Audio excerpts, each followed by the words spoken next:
जे आरक्षण महिलांसाठी सुटलं जाते आणि तिथं सुद्धा त्यांचे पतीच हस्तक्षेप करत असतील, तर मग त्या महिला आरक्षणाचा काय उपयोग होतो? किंवा जो मूळ हेतू आहे काही जागा महिलांसाठी सोडण्याचा, कुठंतरी त्यालाच हरताळ फासला जातो. याकडे तुम्ही कसं बघता?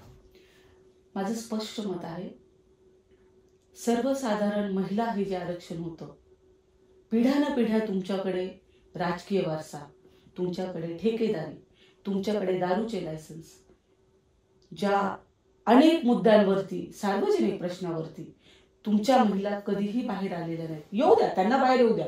मी तर म्हणते सर्व महिला या प्रक्रियेमध्ये पाहिजे होत्या, नगरसेवकासाठी, नगर अध्यक्षासाठी. पण तुमच्याच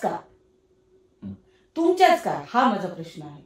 जर तुमच्याकडे ठेकेदारी आहे, जर तुमच्याकडे राजकीय पद आहे, जर तुमच्याकडे व्यवस्थित पैसा पाणी सगळ्या गोष्टी आहेत, तर फक्त राजकारण करण्याचा अधिकार तुम्हालाच आहे का?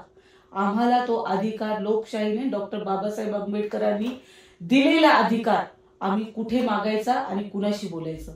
ह्या प्रश्नाचं उत्तर मी आदरणीय एकनाथ शिंदे साहेबांना आणि मुख्यमंत्री साहेबांना विचारणार आहे की आज आपल्या भारतामध्ये अनेक ठिकाणी चांगले लेबर्स मिळत नाही, स्किलफुल.